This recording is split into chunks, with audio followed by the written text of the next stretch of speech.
Coming your way next, we have Who's Who. This will be hosted by a renowned gentleman of this area, Mr. Sonny Siegel. Mr. Siegel is the CIO of Montgomery County, Maryland. Today, his guest, Dr. Nishi Chawla, is a well-known academician and a writer. Come on over, let's join the dialogue. Welcome to the Who's Who Show. This is your host, Sonny Siegel. Today, our guest is an academician, a playwright, and a poet. It's none other than Dr. Nishi Chawla. Dr. Chawla, welcome to the Who's Who Show. Thank you for the opportunity. Dr. Chawla, you hold a PhD in English from the George Washington University, and you did your postdoctoral studies from Johns Hopkins University on postmodernism. Yes. And you are a tenured professor of English at the University of Delhi. Actually, in 1998, you moved to the U.S., where you have been a professor of English literature at the University of Maryland, Yes. University College. And then you are currently on the faculty at Thomas Edison State University in New Jersey. Yes. You have published 2 novels, 5 collections of poems, and 3 history plays.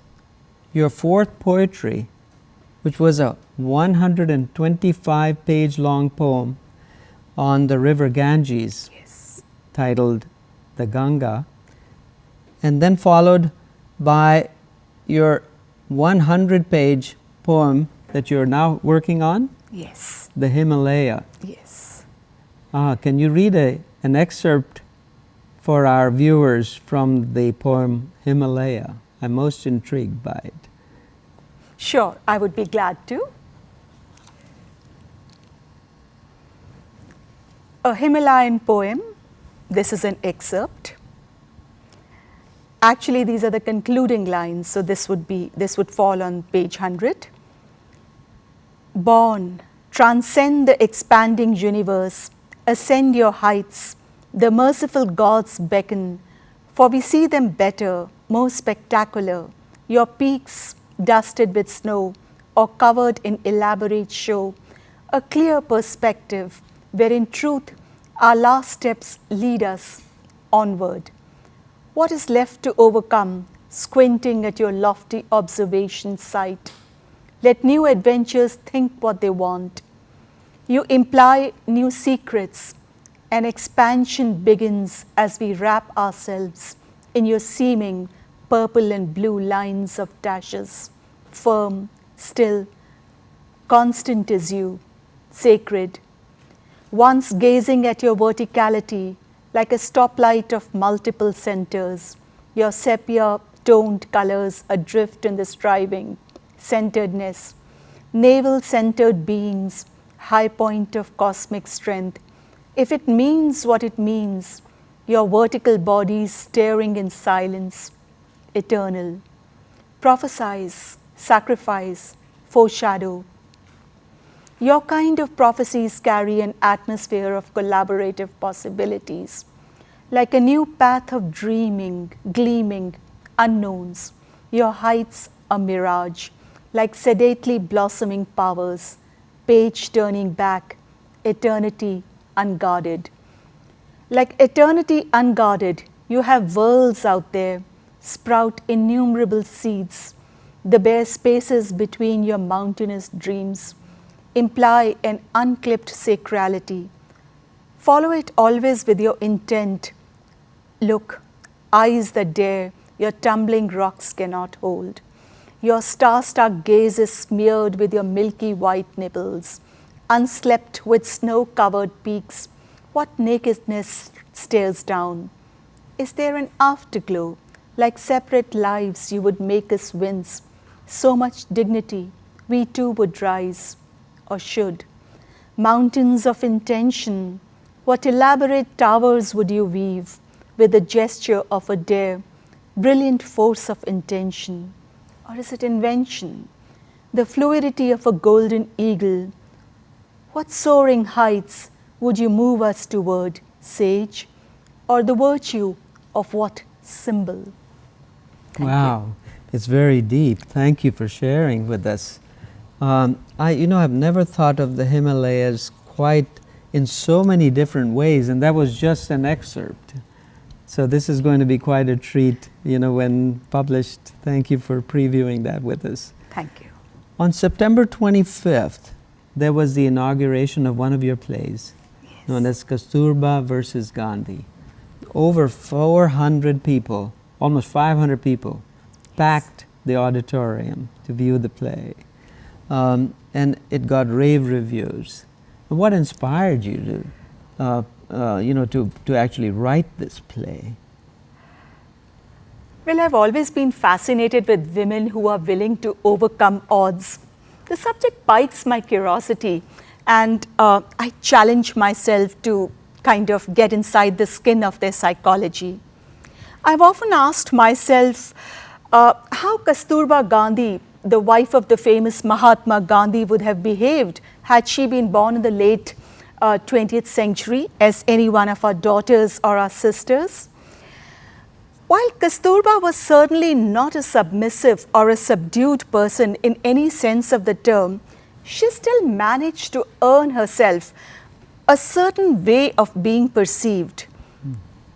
If life is all about optics, then my inspiration in writing this play was to make a certain shift in that image or optics, if you will. In a male-dominated society that expected women to obey several unwritten rules of decorum, a woman who chose to speak her mind and not abide by such standards would certainly be considered revolutionary, if not defiant. Kasturba Gandhi clearly fits this outline, and she was the inspiration. Her story, her untold story, was the inspiration for my play Kasturba versus Gandhi. I see. And this, as far as you know, the play is going to be staged again. Yes. Do you know where and when? Just for the benefit of our audience? Well, is it going to be local in the Washington, D.C. Yes. area? Yes. I see. Okay, something to look forward to. Thank you. Yes, it'll be restaged on November 5th at 2 p.m. at the Jewish Community Center in Rockwell. So what did you hope to accomplish by telling this story? Well, we all feel so proud of our country for giving birth to Mahatma Gandhi. While we believe we know so much about Gandhi, how is it that his wife of 62 years was so neglected and marginalized from our national conversations? It is my attempt to do some truth-telling about Kasturba so that we know that she too was instrumental in giving her husband some food for thought. And not only about Satyagraha, but also about how women can and did participate in the freedom movement. My play is a deeply feminist text where I foreground her needs and her rights as a woman. The play targets to also address the question, why do great leaders of national stature fail as fathers and even as spouses? In seeing the broad picture, why and how do they neglect their own families? And how does Kasturba rise to define her own identity in the midst of such failure? So essentially the play goes inside the failure of a great leader like Mahatma Gandhi. Mahatma Gandhi was certainly great, there is no doubt about it.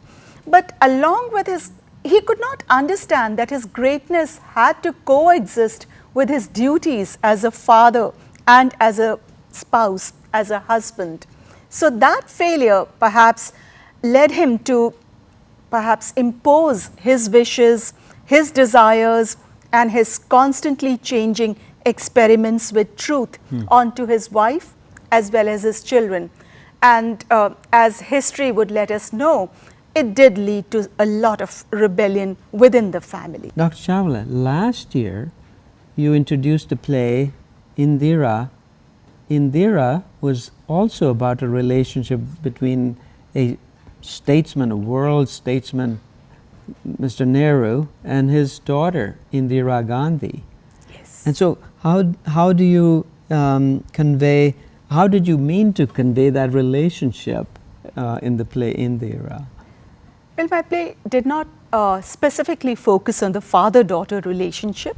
Rather, it was a very personal glimpse into Indira Gandhi as a human being with her raw spots and her vulnerabilities. We all know that Indira as a human being and as a phenomenon has intrigued many people. My play revealed her as someone we loved and admired, and who many eventually came to despise because she created a personality cult that destroyed a lot of good that she stood for. I'm also interested in the politics of female leadership. I dissect a female leader for who she is and how she is perceived. I believe that female leadership is a unique animal, viciously scrutinized for its inability to fit the historic mold of male-dominated institutions.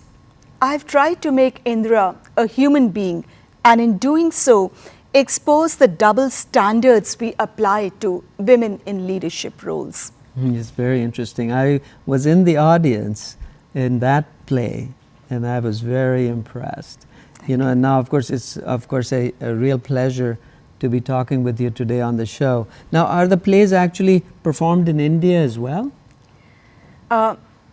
Noted theatre director Arvind Gaur, who is an iconic presence in the theatre circles of India, has and will be staging my play Kasturba versus Gandhi. He has also promised to bring Indira again next year, 2017, which is her 100th birth anniversary. So I'm looking forward to that. He has also requested me to write something on Draupadi, the mythological figure, and I've been thinking of examining the institution of arranged marriage around the figure of Draupadi. Oh, how interesting. Yes, how interesting. You are a professor of English. You've been in academics for 3 decades now. You're a academician then and a writer. How do you reconcile these things within yourself? Well, my teaching and my academic training has been very rigorous, very strenuous. I've been teaching for nearly 35 years, and that is a habit and a matter of rigorous training. It is the inner calling within me, the calling of a writer, that deep urge or itch within me. I've always wanted to be a writer. That perhaps is more important to me, maybe at this stage of my life. But writing is all about creating and teaching, attacking, dissecting, analyzing literary texts and ideas is all about analysis. So this is how I bridge the gap. We all know that poetry, writing drama is highly undervalued in our postmodern society. But I think I've just been blessed to be able to bridge the gap between my writing career and my teaching career. I've been able to dovetail them so well. I know it's great food for the soul. And now the poem Ganga, is there a very short excerpt that you can read just to us, to the viewers? Okay. And is this the book? Yes. Right, I see. Very nice. Yes, if you could please, in the very short time remaining, read a line or two. All rivers have eyes, I said to myself, and this one has the largest, being aware of your writhing, fluttering, phosphorescent, spectral gleam. I soak in them as they ignite in flames, my soul doused in your sleeping, dying, disassembled in the ashes, my being a naked sacrament, anointed in my own being's blood, caress me again, they treat a sacrificial sip, gently kissing. Oh, very nice. Thank you very much. Thank you for being on the show today. We'll Thank have you to have once you again. back It on is the my show. pleasure indeed. Thank you. This is your host, Sunny Siegel, signing off on the Who's Who show on the Capitol Forum. I hope to see you again next month at the same place and the same time.